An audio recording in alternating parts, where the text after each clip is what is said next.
We would like to start, dear ladies and gentlemen, dear participants, dear interested parties. Thank you for coming here. My name is Ekaterina Masetkina. I'm the chair of HumanNet and co-organizer of this conference. Let me introduce our facilitator of the conference, Emma Mark.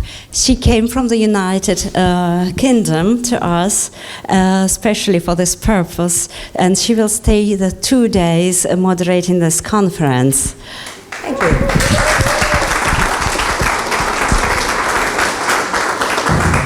Good morning, ladies and gentlemen. I'm Emma Mark. I'll be your facilitator for the next 2 days.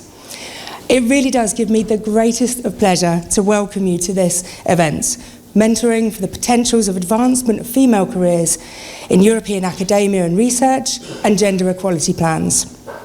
There has been an enormous amount of work behind the scenes to bring this event together. And I'm sure you'll agree if you've looked at the agenda. There's some super presentations coming up. We have keynote speakers, panel discussions, and of course, networking, and the conference dinner this evening, which I myself am very much looking forward to. But this is very much your event, and we really want you to be involved as much as possible. So please do ask questions, get involved with the panel, introduce yourself to the speakers in the breaks. We're very, very keen to hear what you have to say, because, as I say, this is your event. You may recognise some of the speakers here today, but if you don't, there should be biographies in the booklets that you would have been given in your bags. And as I say, go and say hello. Wi-Fi. Very important these days. Wi-Fi passwords are on the side there, so please do hook up to the Wi-Fi. And just in terms of breaks, we have a coffee break this morning, one in the afternoon, and a lunch break. Please do, if we can, try to return as prompt as possible so that we can get started. As I'm sure you can see, there's so much on the agenda today, and we really would like to give you the very best experience. So we have some very esteemed guests that would like to personally welcome you. The first of which is Professor Gabriel Reiku, Rector of Constanţa Maritime University. Thank you very much.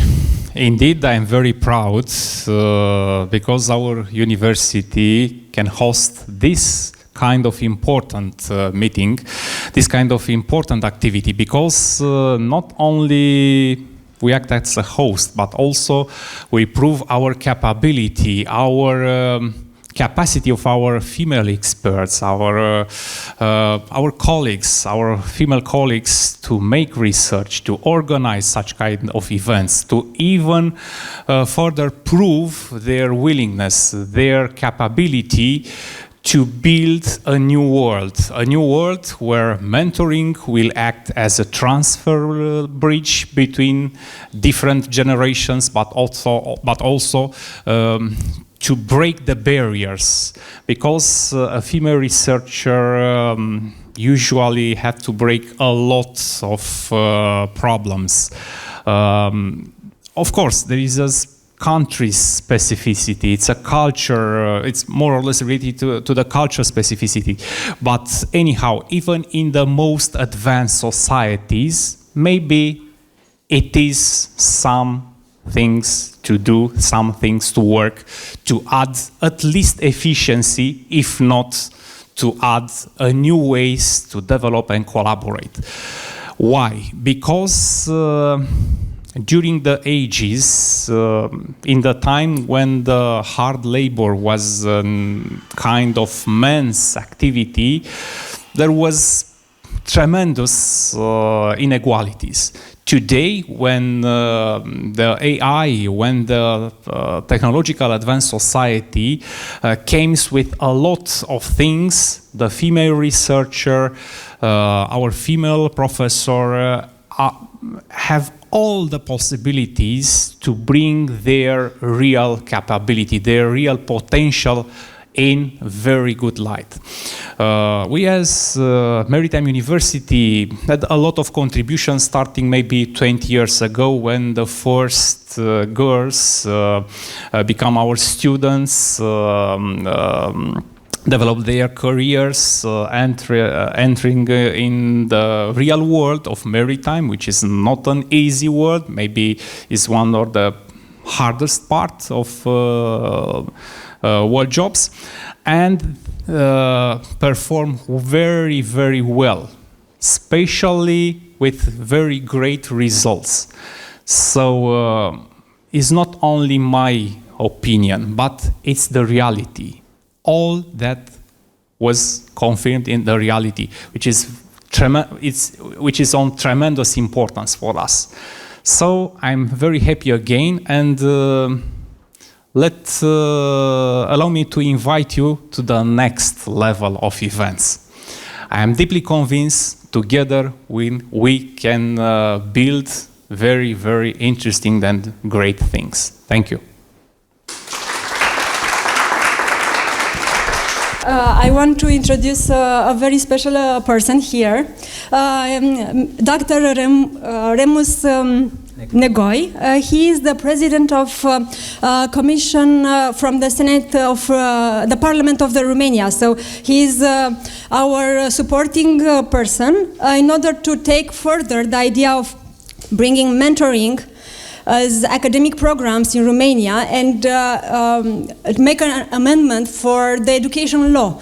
So I give you the floor, Dr. Remus Negoi, and thank you very much for your participation. Okay, thank you very much. As you say, I'm Remus Negoi. I'm a senator of Romania and president of Committee of Human Rights in the Senate. And I want to give a very short speech, and I'm so sorry for that because I need to go to Bucharest now, and that's why I am the first person to speak now. So I'm so sorry because I need to read my speech. Ladies and gentlemen, distinguished guests, thank you for your invitation to participate in this important international conference. I would like to congratulate the Maritime University of Constanţa and the EU-Net network for their initiative to introduce the concept of mentoring for the advancement of women in the academic careers in Romania.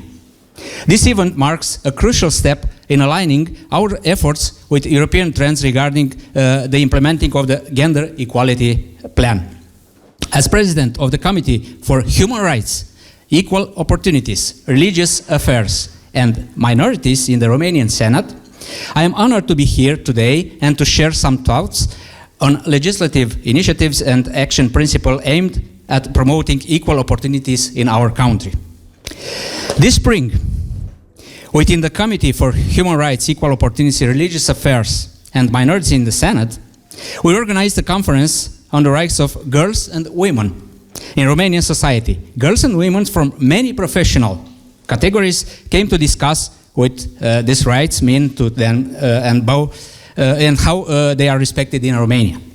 For example, Law number 202 from 2002 on equal opportunities and treatments between women and men stipulates that central and local public institutions or authorities, both civilian and military, with more than 50 employees, as well as private companies with more than 50 employees, must have the option to identify an employee to whom they can assign through their job description responsibility in the field of equal opportunities and treatment between women and men.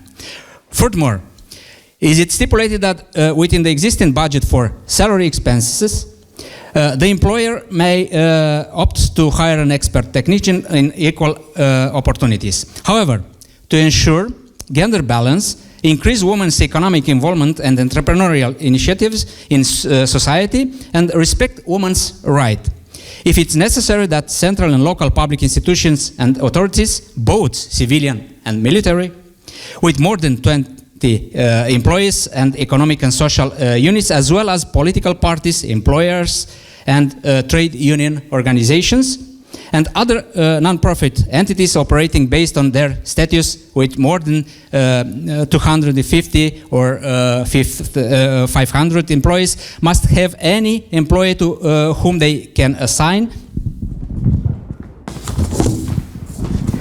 through their job description responsibilities in the field of equal opportunities and treatment between women and men.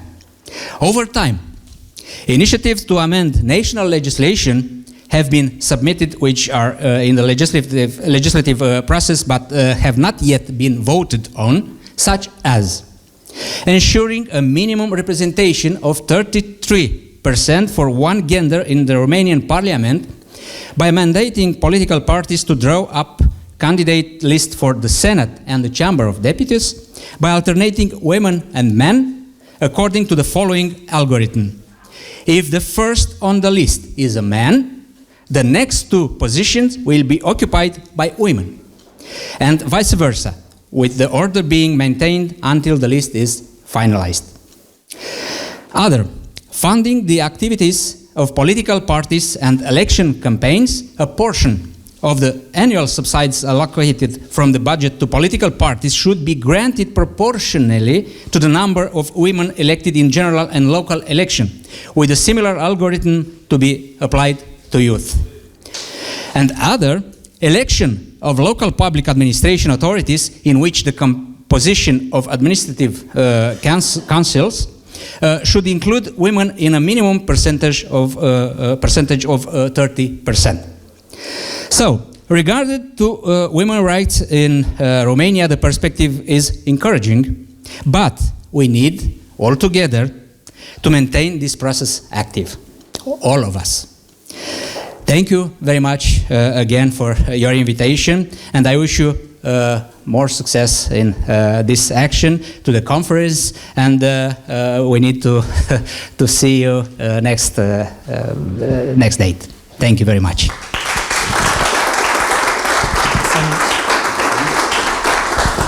Thank you, Remus Negoi, for your attention, for your time. We appreciate a lot.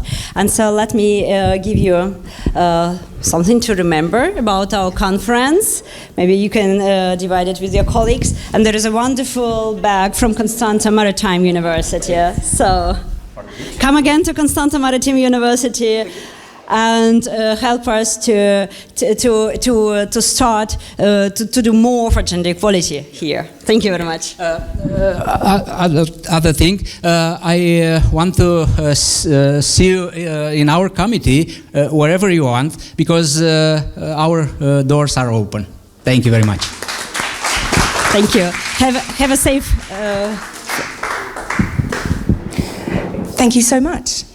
So next up to welcome you all personally is Professor Remus Zegon, President of the Senate of CMU.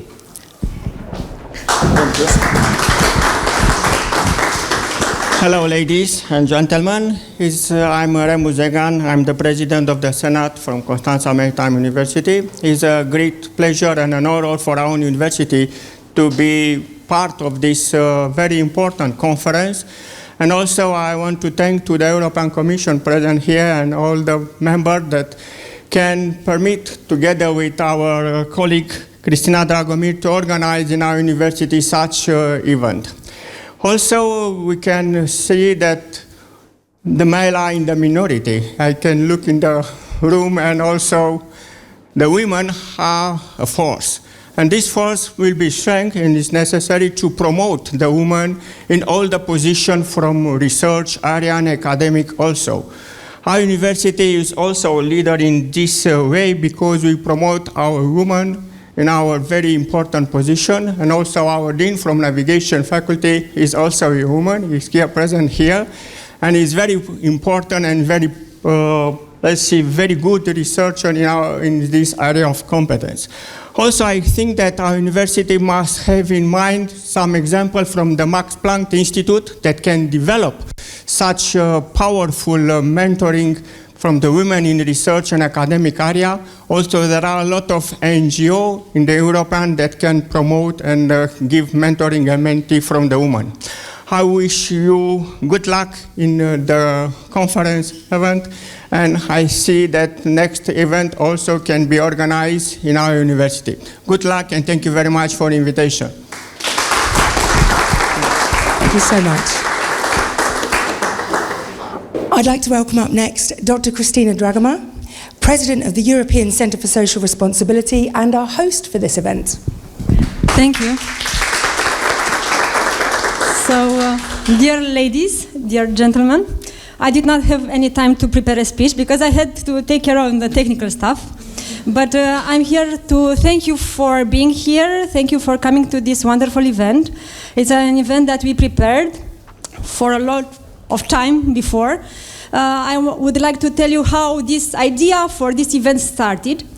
I went in Erasmus Mobility in Germany, where I met this wonderful lady, Ekaterina, and also Evelyn, and Michaela, and the other ladies, wonderful ladies. And I saw there that in Europe, mentoring programs for women are organized. So women can find a mentor in order to support them, in order to show them a path for career advancement, and I believe this is wonderful.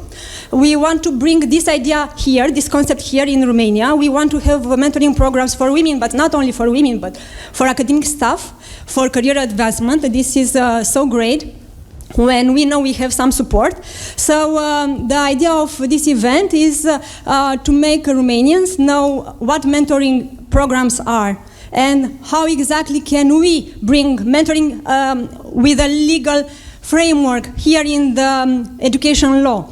That's why I have invited the senator, and that's why I'm very happy you are here in order to support us, to tell us about your mentoring programs. We want to learn from you.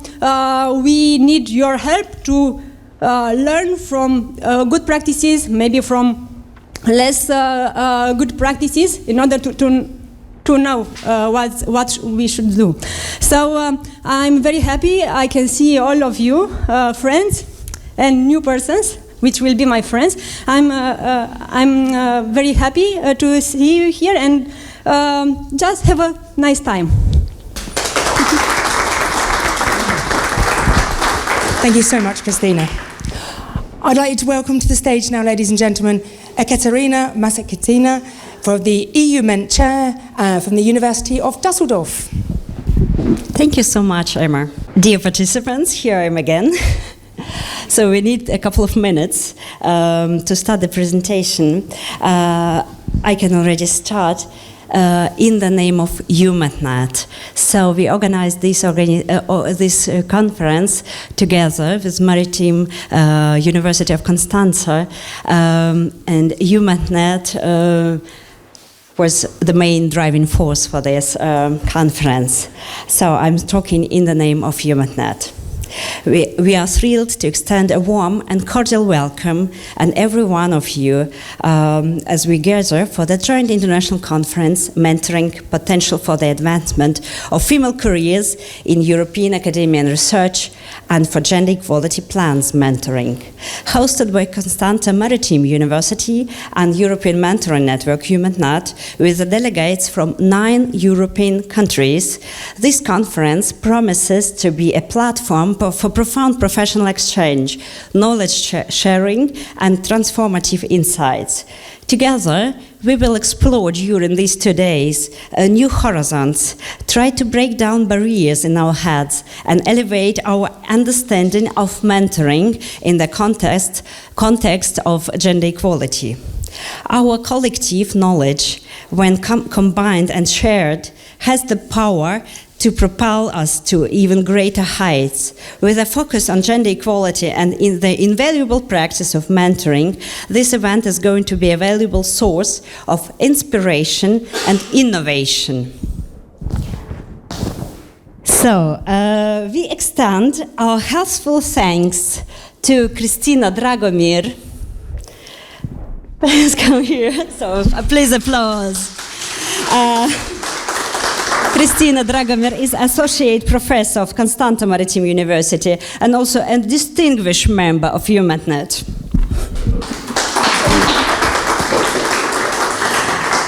So we look forward to fostering a more inclusive and diverse academic landscape at Constanţa Maritime University, thanks to the dedication and vision of individuals like Christina Dragomir. So we are thankful to Professor Gabriel Raicu for inviting us to the Constanţa Maritime University and for the great financial support of the university for this big event. We are thankful to all our wonderful speakers who found time and opportunity to come to Romania and talk to us here. Thank you to all interested participants, and a special thanks goes to Equal Opportunities Office and Dr. Anja Ferfort of my home university, Düsseldorf, for their organizational support. And now let me introduce shortly our network. So the network HumanNet appeared in 2007 as a European project, and it has been a cornerstone in the realm of mentoring, serving as a dynamic platform for international expert exchange. Let me introduce Dr. Dagmar Höppel here on the left side. Please applause. Dagmar Höppel from Germany, University of Stuttgart. She is a founder of HumanNet, and she was one of the founding members 2006, writing an application for the European funding. So since that time, our platform exists, and today we are proud to stand as a collaborative force with members from 9 European countries. So you can read about our objectives, who we are, and what we do. You have got everything in these wonderful bags, the information, the leaflets, and the brochure, so you will find it.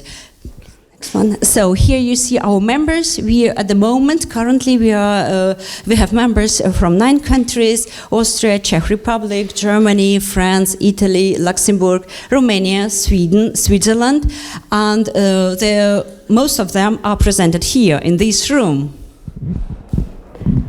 So. And by the way, HumanNet remains open to new members, inviting all who are passionate about mentoring, gender equality, and the transformation of academia to join us. Together, we will continue to create a positive change in the academic world, striving for a future where talent knows no gender boundaries. So we took a part. Can change. Here you can see our previous events. Please change again.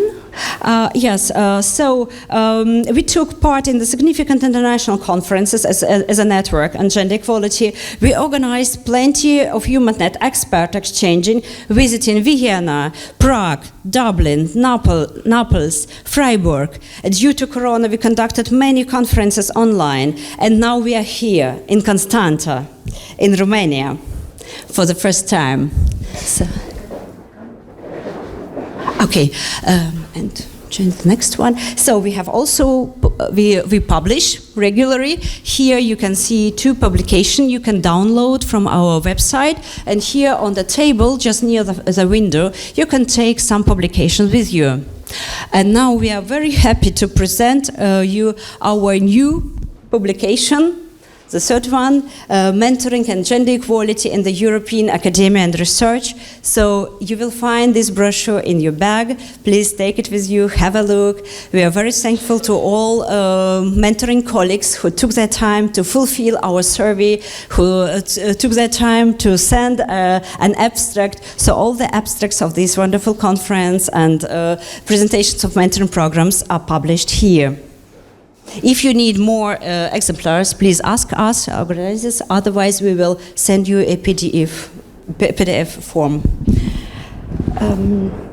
So we are really very proud of our last publication, and take a chance to have a look in it.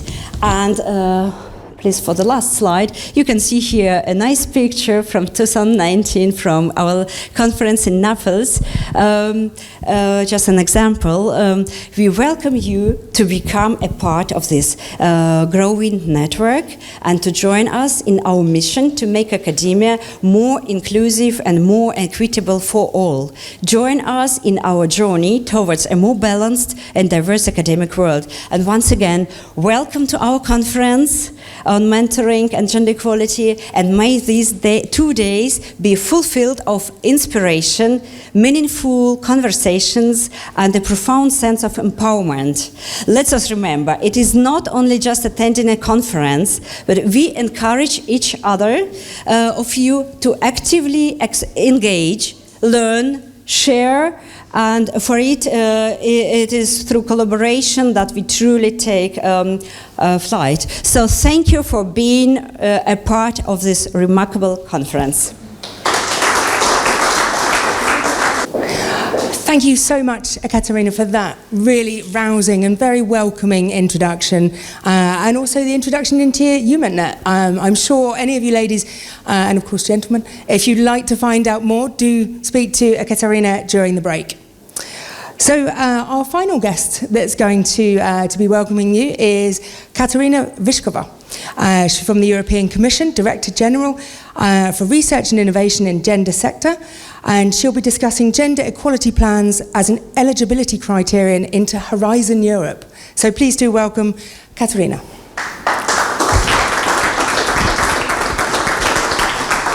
Thank you. I would like to introduce myself once again, Katarina Vyšková from the Gender Sector in the Directorate General for Research and Innovation of the European Commission. And I'm very grateful for the invitation to this conference and for the warm welcome I have received. And my goal of this speech is threefold. I would like to first show how inclusive gender equality plans fit in the broader policy framework and where we are now within the European Union and the European Commission framework. I would like to then walk you through the requirements placed on the gender equality plans under Horizon Europe, which is the main, the current research program, framework research program. And the third goal is to navigate you to resources, advice, and support that is out there. So these would be the three blocks. Maybe you can move to the next slide, please. So gender equality, I have to say it, is a core value of the European Union enshrined in Article 2 of the Treaty on the Functioning of the EU, and you gathered here probably know the policy framework and the attention given to this by the European Union very well already.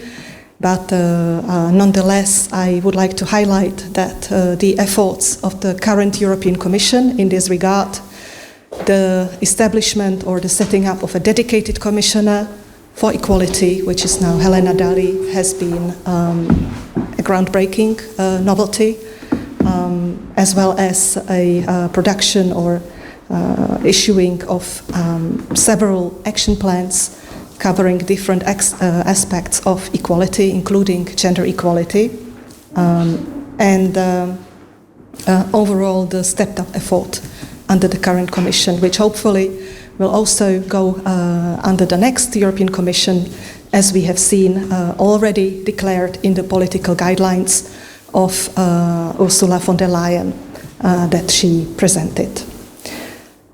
So gender equality, important to add, is to be understood from an intersectional perspective. This was also a shift where different systems of power between gender and other social categories and identities intersect and reinforce each other.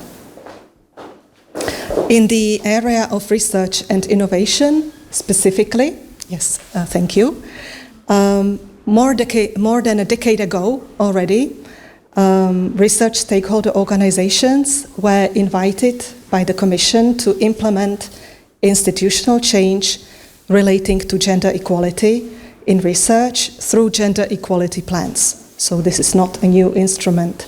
And many research organizations have since indeed developed and implemented such plans on a voluntary basis. This is how it started. Right now, we are already at a more advanced stage where the gender equality plans are obligatory eligibility criterion, and I will talk more about it. But here on the slide, you can see an overview of, let's say, the more recent important steps undertaken in the European research area.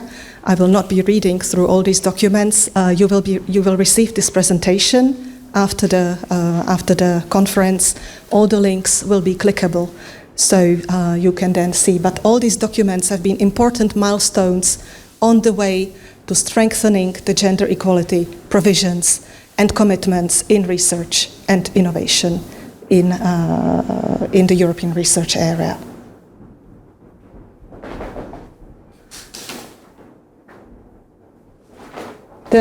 What is also important, maybe you can still come back to the previous slide, is that progressively the commitments have also been supported by a strengthened governance structure. So the area is, European research area is a cooperation between the European Commission and the member states. And this I have to emphasize here, that this is very important. And under the European Research Area Forum, the ERA Forum, we have a dedicated subgroup which takes forward commitments on gender equality. And I know that maybe some of the members of this subgroup or alternates are here also in the audience.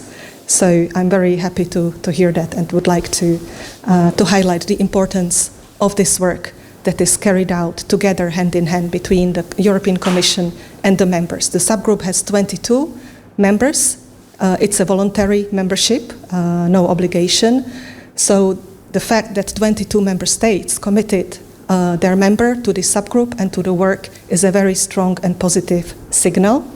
We then have also 3 members from associated countries and 14 umbrella stakeholder organizations.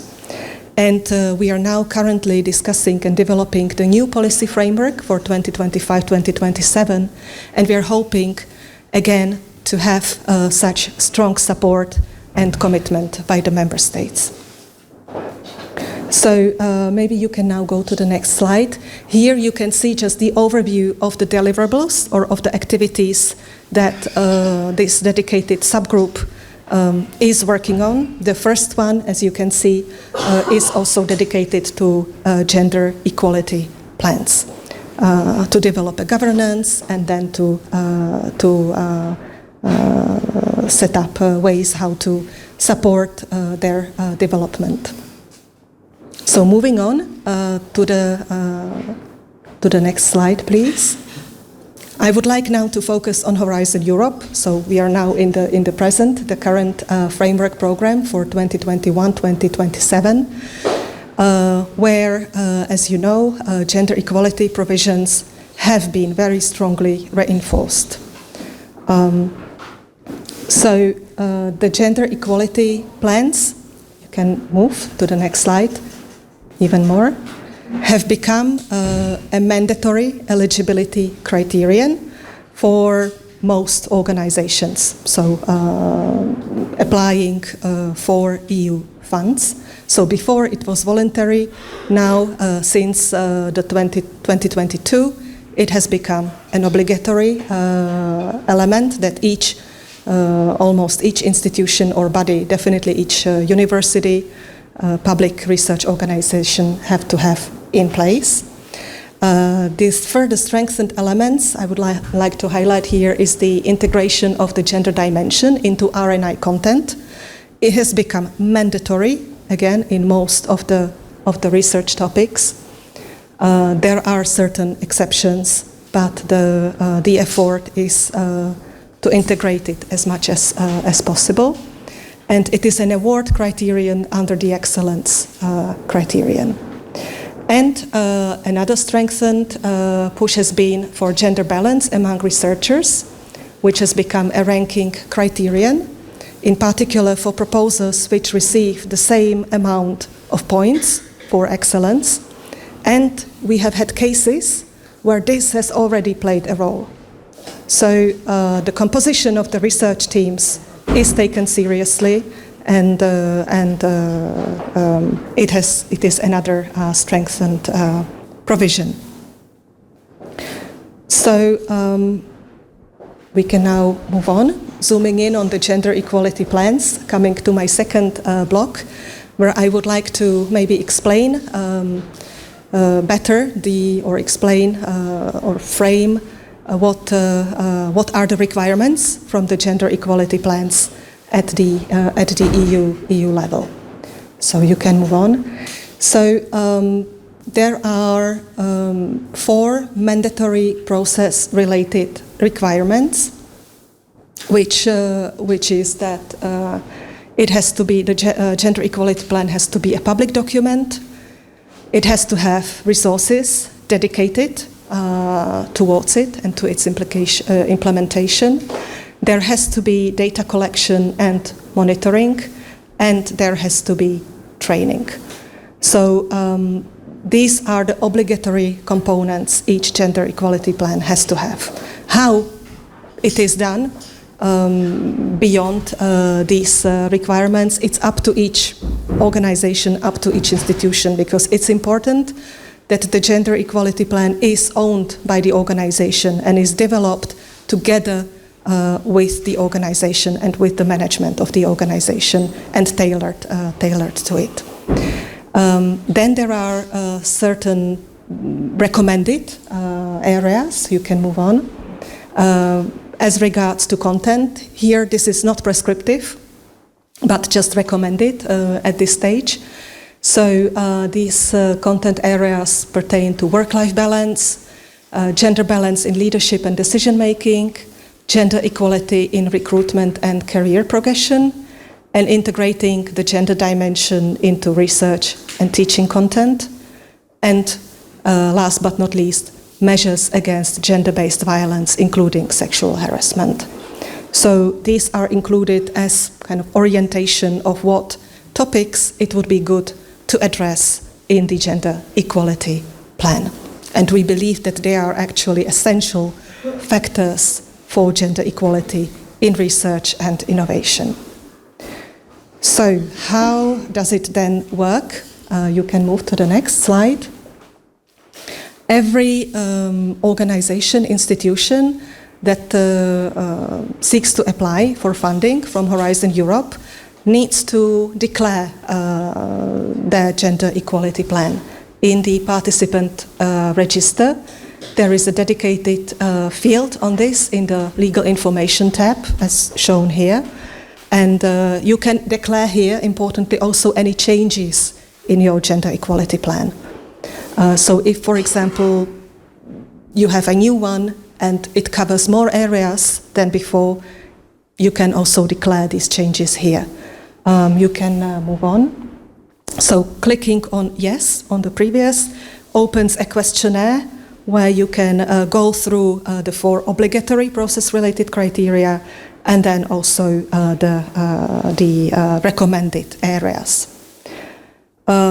At our level then, it is important once this questionnaire is completed and the obligatory criteria are all there, then the organizations appears then in the register with a green flag, and this is then necessary in order to sign any grant agreement. Without such a flag, no signature of a grant agreement is possible. So one can apply, that's no problem, but then for the signature, the gender equality plan needs to be there. Right now, the gender equality plan is basically a self-declaration, as you can see. We are not checking the content. You're not uploading the gender equality plan. We are not looking whether this is indeed there or not at the grant agreement signature stage.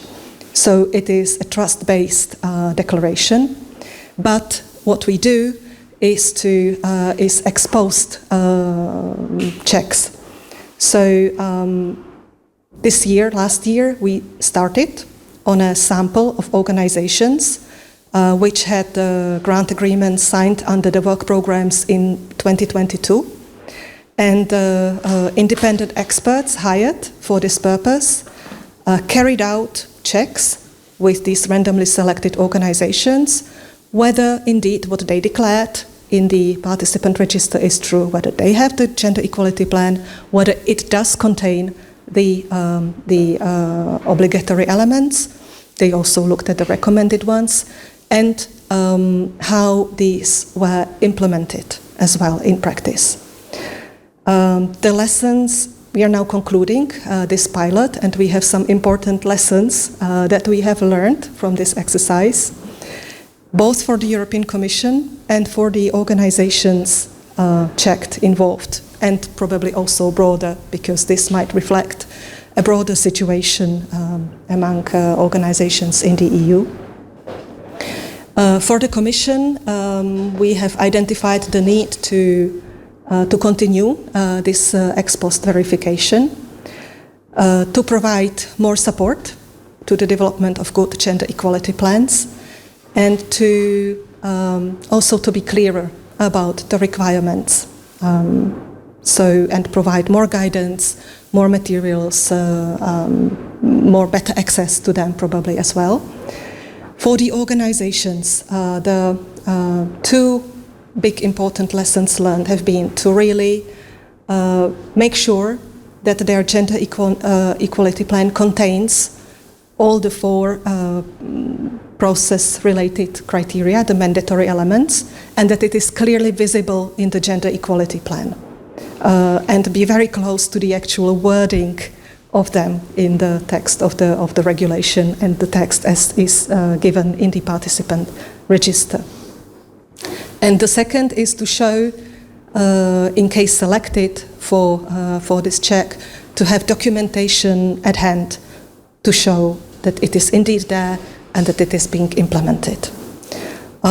Because, for example, just to give you a taste of what has been a stumbling block for some of the organizations, in the area of training, the requirement says that there has to be training for decision makers and participants, like students, if this is a university, in training, including or in particular on gender biases.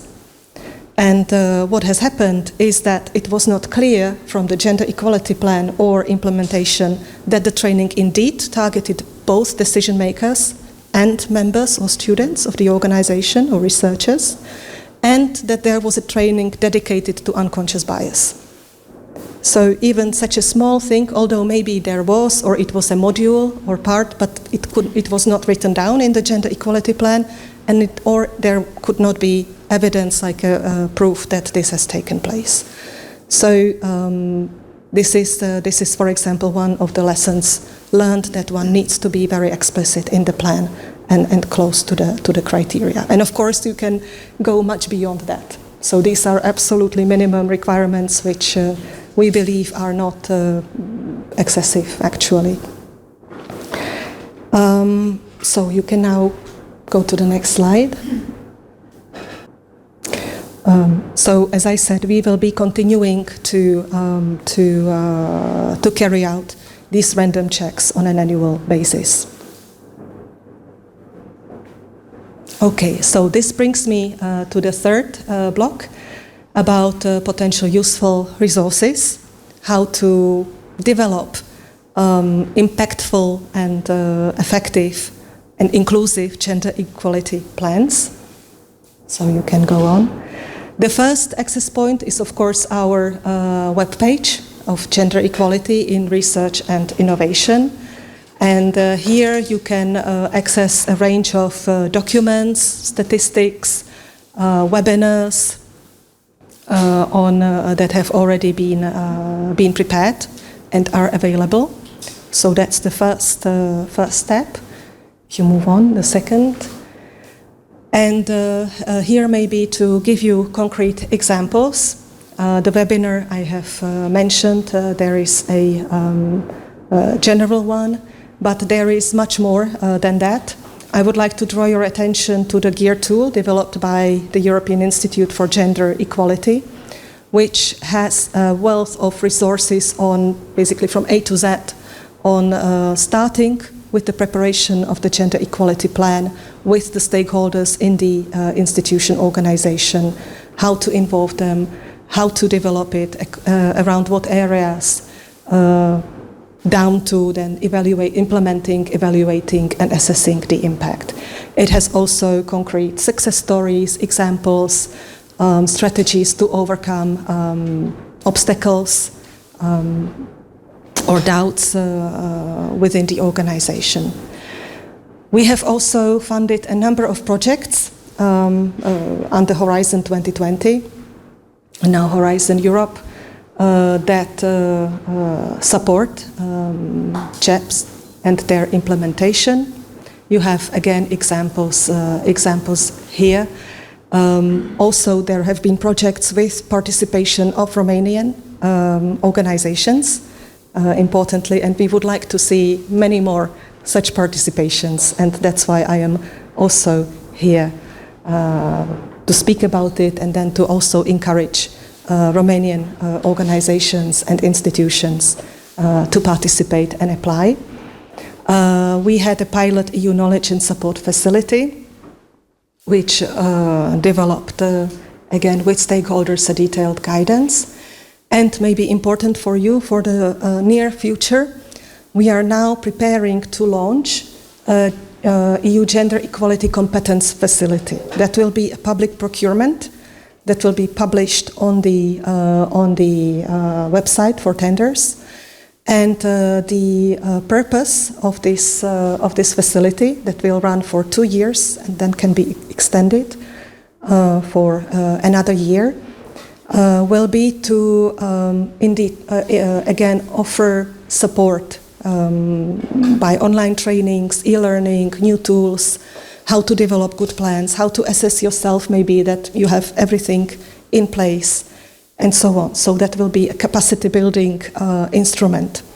And again, I would encourage to follow this opening, and we would be very glad to receive very strong applications from a good consortium or consortia for this public procurement.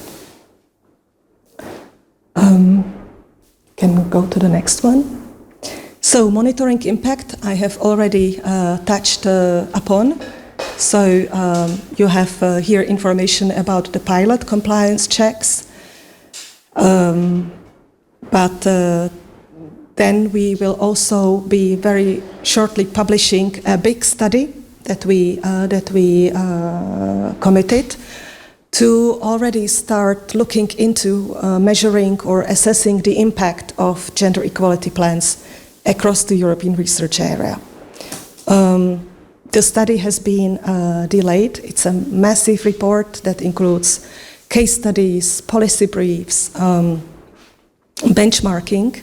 We have already presented some preliminary results of the study, and the full study will be released this autumn with also a dedicated fact sheet and communication. But what is coming out also of this study as an important takeaway is how, let's say, the hand-in-hand cooperation between the European level and the national level is important.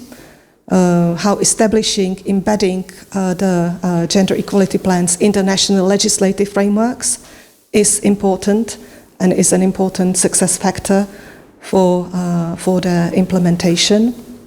How they actually also have impacts on the ground and do contribute to improved gender equality and have also positive impact on the organizations and institutions themselves.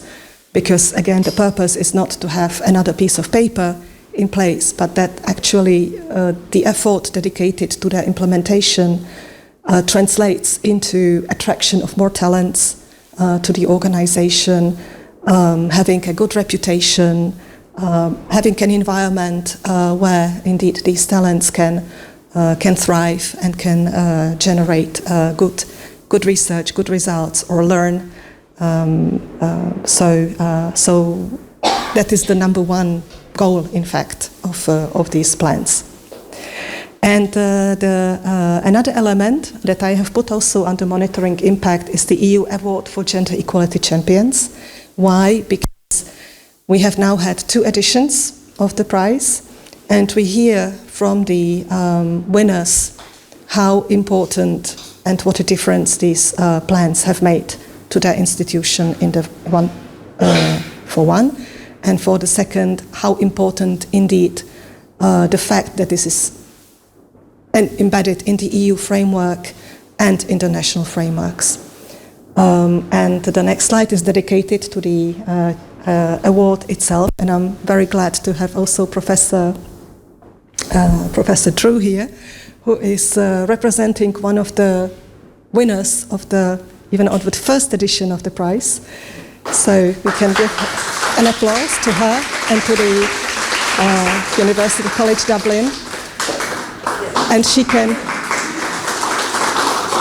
and I hope she would be willing then in the discussions or conversations to also share the insights and her experience, how it works for them.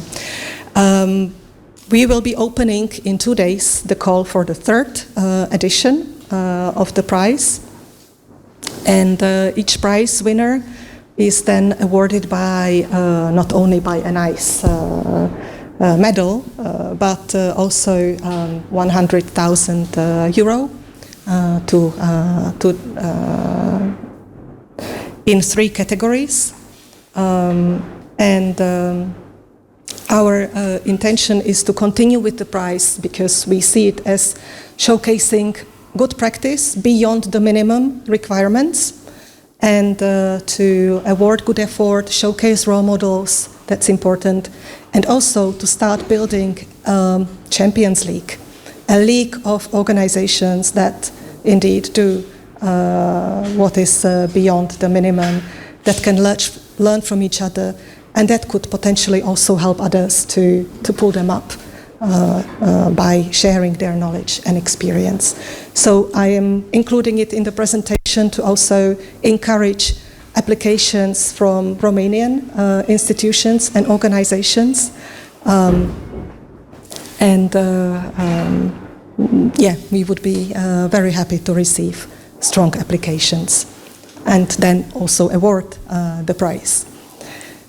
So you can maybe go to the next slide. So from our end, here we also have an invitation, not only to what we contribute, but also what contributions we are seeking into our work. We also always are on a lookout for experts from the member states who can help us assess plans, who can help us participate in advisory boards, evaluation of tenders, so it goes much broader beyond gender equality plans. And here there will be a link where you can find out more. So this is an invitation indeed that we in the Commission do not pretend to know everything, to do all the work, but we need your help. So you can move on. And this is the end of my talk.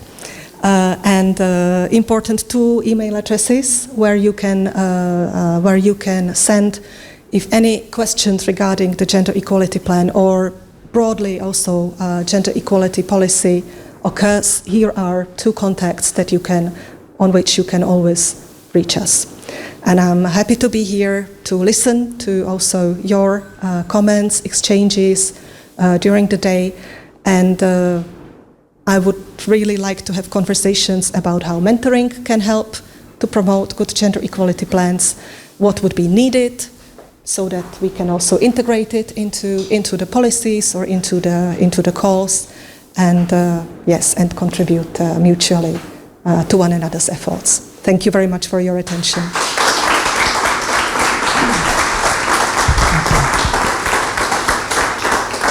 Thank you so much, Katarina, for such an insightful and thought-provoking presentation with regards to gender equality plans.